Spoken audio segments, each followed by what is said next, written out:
Pão de Açúcar é hoje um ícone reconhecido mundialmente.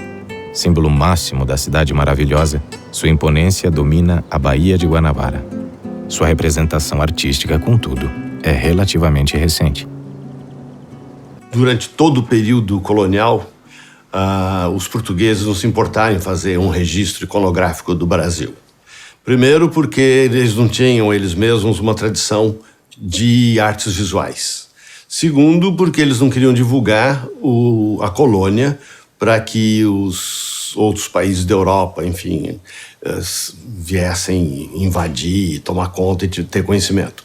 Então isso ficou muito sem nenhum trabalho de registro de iconografia.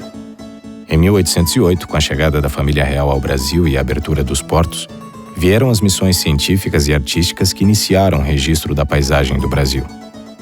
Imediatamente, o Pão de Açúcar tornou-se objeto do interesse de pintores que enfrentavam grandes esforços para retratá-lo de ângulos inusitados.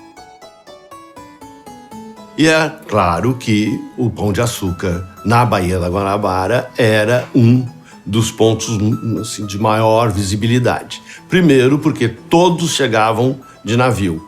Eram os barcos, os vapores, enfim, que até os anos de 1950 era a forma de transporte mais efetiva entre o Brasil e os outros países da além-mar.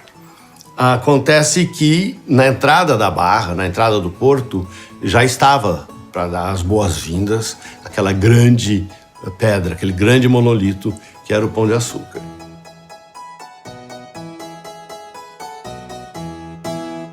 Com a deposição de Pedro II em 1889 e a proclamação da República, surgiu a necessidade de criar uma imagem para o país.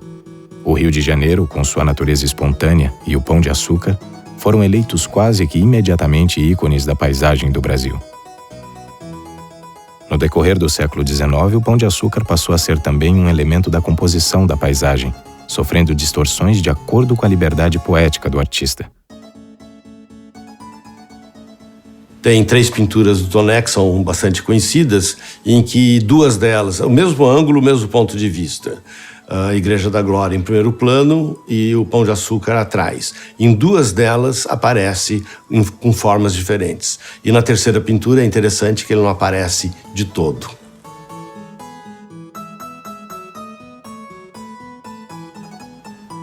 No primeiro momento, nas primeiras décadas, as fotografias são muito semelhantes aos registros de aquarelas, de desenhos e das pinturas existentes. Depois é que elas vão tomando maior liberdade de outros pontos de vista que são eleitos igualmente como novos ícones da paisagem. As fotografias da deslumbrante beleza da cidade do Rio de Janeiro e de seus ícones marcaram a imagem do Brasil no exterior por décadas. Mesmo assim, por muitos anos, o panorama do topo do Pão de Açúcar foi um privilégio que pôde ser desfrutado apenas por poucos. Finalmente, em 1890, Marc Ferrez escalou a montanha com uma câmera de mais de 100 quilos e fotografou o único panorama carioca que ainda faltava, um dos mais belos do mundo. Agora a vista do Pão de Açúcar estava acessível aos olhos de todos. A imagem de Ferrez continuou sendo a única disponível até a inauguração do teleférico em 1912, que possibilitou o transporte de visitantes ao seu topo. E é interessante perceber que, em curto espaço de tempo, a paisagem com o Pão de Açúcar, Morro da Urca, tirado da enseada de Botafogo, não aparece, porque não existia o cabo do bondinho, e à medida que ele é construído, ele passa a ser parte integrante do registro da paisagem. Quer dizer, o bondinho e o cabo fazem parte da paisagem juntamente com a pedra da Urca e o próprio Pão de Açúcar. Com a inauguração do bondinho, o espetacular panorama de 360 graus estava agora ao alcance de todos. O Pão de Açúcar tornara-se um ícone reconhecido mundialmente.